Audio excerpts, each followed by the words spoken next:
আসসালামু আলাইকুম। আমি ইউকেতে 59তম জলসায় অংশগ্রহণ করতে পেরে নিজেকে ধন্য মনে করছি। আলহামদুলিল্লাহ, আল্লাহ তাআলার বিশেষ রহমত ছিল যে আমি এবার 59তম ইউকে জলসাতে অংশগ্রহণ করতে পেরেছি। এই জন্য আমি মোহতারাম ন্যাশনাল আমির সাহেবকে শুকরিয়া জ্ঞাপন করছি। উনি আমার জন্য যথেষ্ট করেছেন এবারে ইউকেতে যেন আমি অংশগ্রহণ করতে পারি।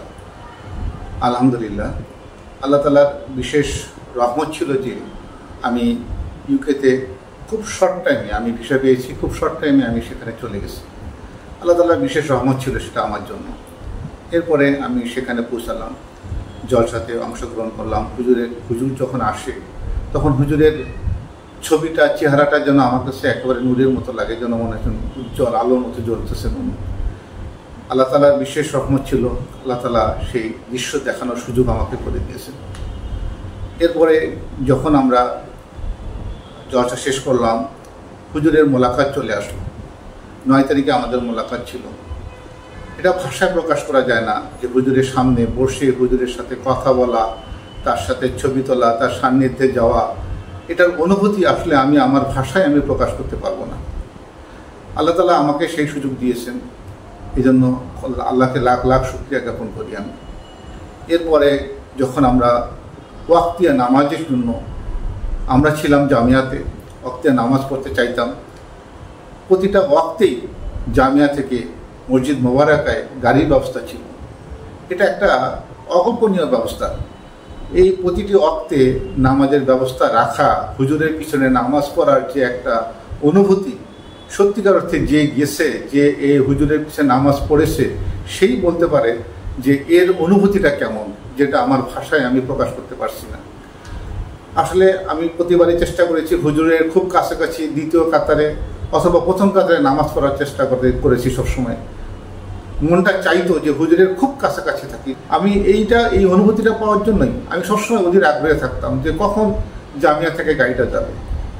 আল্লাহ তাআলা এদেরকে জামিয়ার ব্যবস্থাপনাকে এত সুন্দর ব্যবস্থাপনা রেখেছে। আল্লাহ তাআলা তাদেরকে সওয়াবের ভাগীদার তারা হয়ে গেছে, কারণ তারা এতটা সেবা করেছে আমাদের, রাজকীয়ভাবে আমাদেরকে রেখেছে।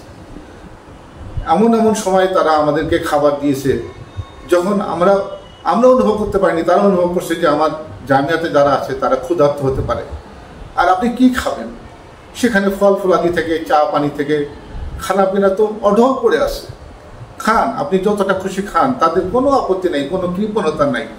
তাদের খেদমত, আমি আওয়াজ করেছি আমার মাঝে ঠান্ডা লেগে গেছিলো, আমি জামিয়া ছাত্রকে বলেছি যে আমার ঠান্ডা লেগে গেছে, আমি কী করতে পারি? তারা তাৎক্ষণিক আমার ঠান্ডার জন্য ওষুধ দিয়েছে এবং বারবার খবর নিয়েছে যে আমি সুস্থ আছি কিনা। এই যে সুস্থতাটা, যে তারা আমাদের সার্বক্ষণিক খবর নেওয়া, আমাদের দেখা, আমাদের কাছে আসা এবং আমাদের রুমও তারা চলে আসে, বাথরুমগুলো এত নিট অ্যান্ড ক্লিন করে রেখেছে তারা, অথচ তারা ছাত্র। এরপরে হুজুরের সাথে সান্নিধ্যে যাওয়ার যে কথাটা আমি আগেও বলেছি, আমার আবারও বলতে ইচ্ছে করতেছে।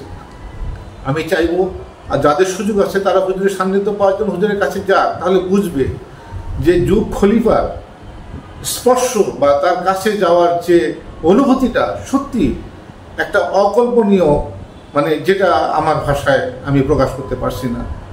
সত্যি আমার মনটা তখন বারবার আমার চোখ দিয়ে পানি চলে আসছিল। আর আমাদের মোলাকাত ছিল ফ্যামিলি মোলাকাত, যে মোলাকাতে আমি এবং আমার বিবি হুজুরের পাশাপাশি দাঁড়িয়েছি। আমাদেরকে অনেক সময় দিয়েছেন হুজুর, আমরা আমাদের সমস্ত প্রশ্ন হুজুরকে করতে পেরেছি এবং হুজুরের কাছে দোয়া চাইতে পেরেছি। আলহামদুলিল্লাহ, আলহামদুলিল্লাহ, আল্লাহকে লাখ লাখ শুকরিয়া। আসসালামু আলাইকুম ওয়া রাহমাতুল্লাহি ওয়া বারাকাতুহু।